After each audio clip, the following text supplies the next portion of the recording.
Bismillahirrahmanirrahim. Assalamualaikum warahmatullahi wabarakatuh. Kembali lagi di channel Bidik Purba dan Firmansyah Januardi.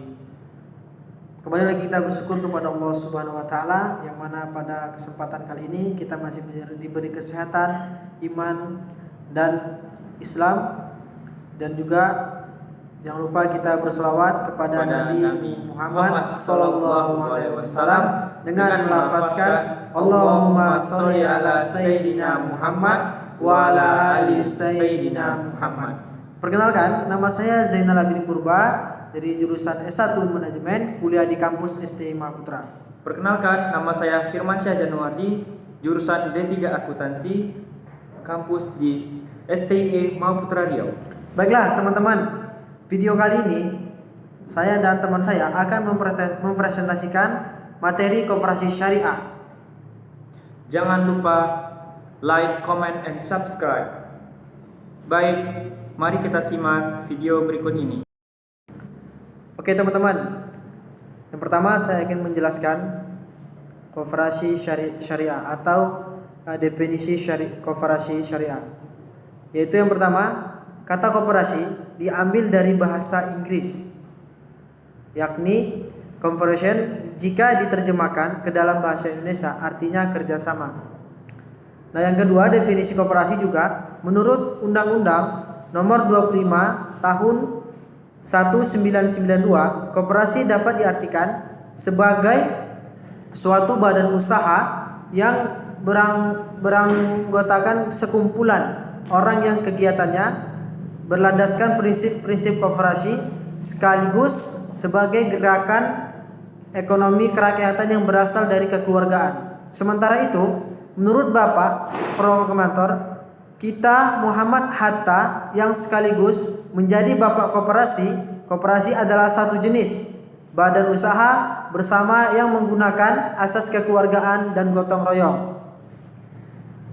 Nah, yang kedua teman-teman, ada di sini pengertian koperasi syariah. Pengertian koperasi syariah ini sudah tidak asing. Kita lihat, koperasi syariah secara teknis bisa dibilang sebagai koperasi yang prinsip kegiatannya, tujuan dan kegiatan usahanya berdasarkan pada syariah Islam, yaitu Al-Quran dan As-Sunnah. Pengertian umum dari koperasi syariah adalah badan usaha koperasi yang menjalankan usahanya dengan prinsip-prinsip syariah. Apabila koperasi memiliki unit atau usaha produktif simpan pinjam, maka seluruh produk dan operasionalnya harus dilaksanakan dengan mengacu pada fatwa Dewan Syariah Nasional atau DSN atau Majelis Ulama Indonesia. Nah, itulah yang namanya pengertian koperasi syariah, teman-teman. Nah, teman-teman, yang ketiga di sini ada tujuan koperasi syariah. Nah, yang pertama, mensejahterakan ekonomi anggotanya sesuai norma dan norma Islam. Ada juga disebutkan dalam firman Allah, hai sekalian manusia, makanlah yang halal, lagi baik dari apa yang terdapat di bumi, dan janganlah kamu mengikuti langkah-langkah syaitan, karena sesungguhnya setan itu musuh nyata bagimu. Dalam surat Al-Baqarah ayat 168. Dijelaskan juga dalam firman Allah dalam surat lain, apabila telah ditunaikan salat maka bertebaranlah di muka bumi dan carilah karunia Allah Subhanahu wa taala, dan ingat Allah Subhanahu wa taala banyak-banyak supaya kamu beruntung. Quran surat Al-Jumu'ah ayat 10. Nah, teman-teman, yang kedua, tujuan koperasi syariah adalah menciptakan persaudaraan dan keadilan sesama anggota. Dijelaskan dalam firman Allah, hai manusia, sesungguhnya kami menciptakan kamu dari seorang laki-laki serta seorang perempuan dan menjadikan kamu berbangsa-bangsa dan bersuku-suku, supaya kamu saling mengenal. Sesungguhnya orang yang paling mulia di antara kamu di sisi Allah ialah orang yang paling bertakwa di antaranya kamu. Sesungguhnya Allah Maha mengetahui lagi Maha mengenal. Quran surat Al-Hujurat ayat 49. Baiklah, saya akan menjelaskan tentang fungsi dari koperasi syariah. Koperasi syariah memiliki 6 fungsi, yaitu membantu, mengembangkan dan mewujudkan sistem ekonomi nasional dengan mengutamakan ekonomi kerakyatan dan azas kekeluargaan. Yang kedua, membantu membangun keahlian para anggota maupun masyarakat luas agar lebih sejahtera keadaan sosial ekonomi. Yang ketiga, mengembangkan kualitas sumber para anggota yang terlibat agar bisa lebih konsekuen, konsisten, amanah, profesional saat menerapkan nilai-nilai syariah Islam. Yang keempat, membuka kesempatan lapangan pekerjaan. Yang kelima, sebagai penghubung dua pihak, yaitu penyedia dana dan yang memakai dana, agar dana yang dipinjam bisa lebih optimal dimanfaatkan. Dan yang keenam, memperkokoh anggota koperasi agar makin solid dalam bekerja sama dalam upaya mengontrol operasional koperasi. Oke teman-teman, poin yang kelima di sini ada landasan koperasi syariah, yaitu ada 3. Yang pertama, koperasi syariah berlandaskan Pancasila dan Undang-Undang Dasar 1945. Yang kedua, koperasi syariah berazaskan kekeluargaan. Yang ketiga, koperasi syariah berlandaskan syariah Islam, yaitu Al-Quran dan As-Sunnah, dengan saling tolong-menolong dan menguatkan. Oke teman-teman, selanjutnya poin yang keenam, yaitu prinsip koperasi syariah. Ada 3, yaitu kekayaan adalah amanah Allah Subhanahu wa Ta'ala yang tidak dapat dimiliki oleh siapapun secara mutlak. Yang kedua, manusia diberi kebebasan bermuamalah selama bersama dengan ketentuan syariah.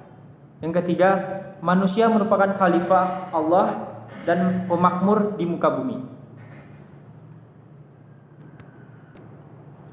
Baik teman-teman, di poin ke-7 yaitu contoh kegiatan koperasi syariah. Kegiatan koperasi syariah itu terbagi 2, yaitu kegiatan bisnis dan kegiatan sosial. Yang pertama, kegiatan bisnis atau dalam bahasa Arabnya adalah tamwil, merupakan koperasi syariah yang meliputi 3 produk, yaitu simpanan, pinjaman, dan pembiayaan.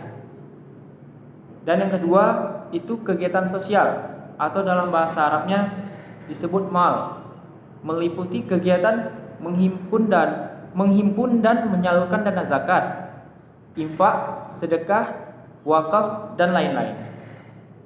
Teman, di sini saya akan menjelaskan poin yang ke-8.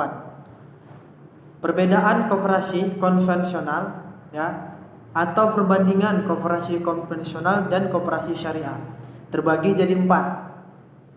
Nah, di sini saya akan menjelaskan 2 poin saja. Yang pertama, poinnya yaitu sistem bunga. Pada koperasi konvensional terdapat sistem bunga yang diberikan pada nasabahnya sebagai wujud dari keuntungan koperasi. Sementara dalam koperasi syariah menerapkan sistem atau norma-norma bagi hasil sebagai salah satu keuntungannya. Poin yang kedua, sebagai lembaga zakat. Koperasi konvensional biasanya tidak menjadi tempat penyalur zakat, tetapi lain halnya dengan koperasi syariah yang menyediakan layanan penyalur zakat sebagai salah satu praktik ekonomi di dalamnya dan lain-lain.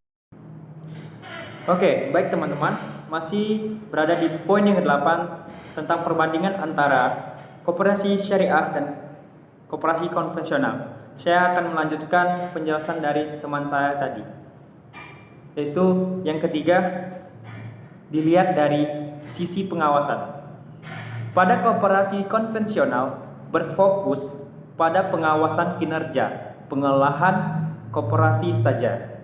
Sedangkan koperasi syariah bukan hanya berfokus pada pengawasan kinerja yang berlandaskan prinsip syariah Islam saja, tapi kejujuran di internal koperasi serta aliran dana dan pembagian hasil.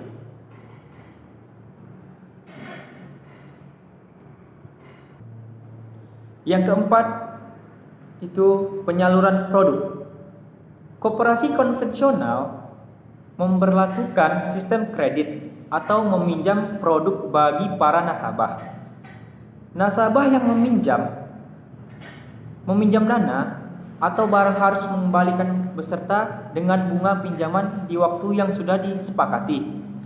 Sementara koperasi syariah tidak memberlakukan sistem kredit pada uang atau barang-barangnya, tapi dijual secara tunai dan tidak menerapkan sistem bunga. Koperasi syariah lebih mengedepankan sistem bagi hasil. Jika ada nasabah koperasi yang mengalami kerugian, koperasi tersebut akan memperoleh pengurangan pengembalian uang. Baik teman-teman, sekianlah presentasi kami pada hari ini. Semoga bermanfaat. Jangan lupa like, comment, and subscribe di channel YouTube Zainal Abidin Purba dan Firmansyah Januardi. Kami mohon pamit, lebih dan kurangnya mohon maaf. Assalamualaikum warahmatullahi wabarakatuh. Sampai jumpa lagi teman-teman.